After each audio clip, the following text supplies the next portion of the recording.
মালিক জিজ্ঞাসা করে প্রতিদিন, বান্দা কি কারণে আমাকে ছেড়ে দিলা? হ্যাঁ, রাত 12টা বাজে তুমি ঘুমায় গেলা, মা ঘুমায় গেল, বাপ ঘুমায় গেল, বিবিও ঘুমায় গেছে, পাড়া পড়শি ঘুমায় গেছে। আল্লাহ বলেন, আমি তো ঘুমাই নাই বান্দা, আমিও তো ঘুমাই নাই। সারাদিনে আমিও তো জগৎটা পরিচালনা করছি, তবুও তো আমার কোনো ক্লান্তি নাই, আমি তো ঘুমাই নাই। কেন ঘুমাই নাই জানো বান্দা?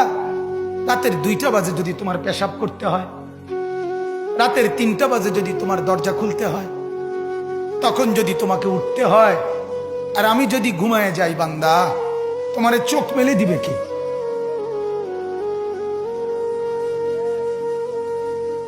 এই বাপ, চোখ মেলে দিবে কে?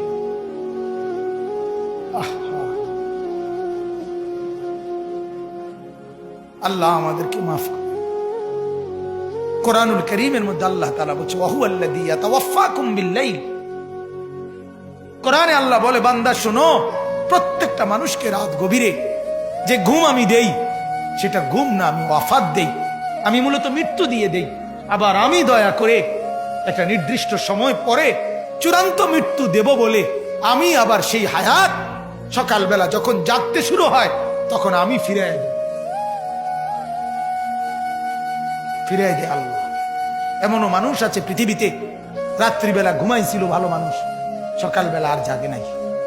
আমার একজন দূরসম্পর্কীয় চাচা আছে, প্রফেসর ছিলেন, ভালো মানুষ ছিলেন, রাত্রিবেলা জলজ্জান্ত মানুষ ঘুমাইছে, সকালবেলা আর দরজা খুলে দেখছে ওই মানুষটা জীবিত ছিল না, মারা গেছে। হতে পারে না? হতে পারে কিনা বলেন না? তাইলে বছরের পর বছর, মাসের পর মাস, এই বাপ, বাহিরের কারো চিন্তা করে বাদ দেন। আপনারা যারা বসছেন, আপনাকে বলছি, আপনি কষ্ট করে বসছেন, রাতের 12টা বাজে, রাতের 12টা বাজে, এত কষ্ট করে বসছেন, বিনিময়ে একটু ভাবেন, একটু ভাবেন, অনুরোধ আমার, একটু ভাবেন। আজ মাঝে মাঝে মন চায় আল্লাহর বান্দা মুসলমানদেরকে বুকে জড়ায় ধরে কাঁদি যে বাপ, কেন এত ভুল করছেন? আল্লাহকে কেন এত নারাজ করছেন? যার বিবি বেপর্দা, আপনি আল্লাহকে কত পরিমাণ নারাজ করাচ্ছেন। যার স্ত্রী, যার মেয়ে বেপর্দা, আপনি আল্লাহকে কি পরিমাণ নারাজ করছেন বলেন?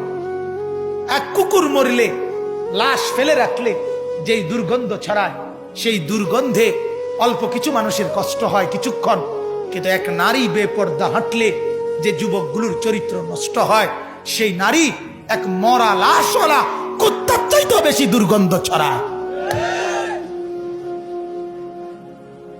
কুকুরের দুর্গন্ধ এত বেশি ছড়ায় না, বেপর্দা নারীর দুর্গন্ধ যে পরিমাণ ছড়ায়।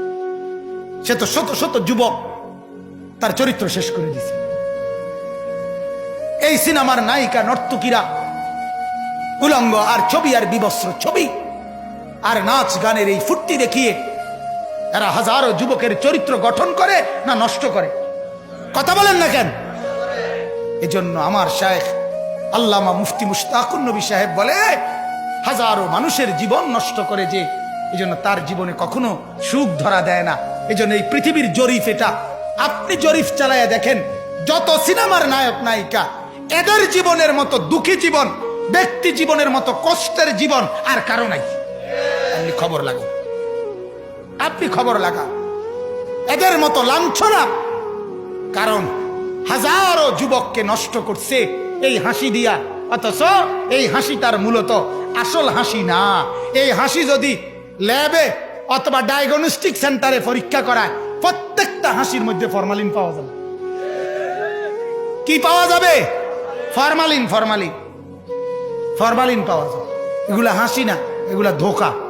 ঠিক কিনা বলেন না? এগুলা ধোকা। আল্লাহ আমাদেরকে বুঝার তৌফিক দান করুক।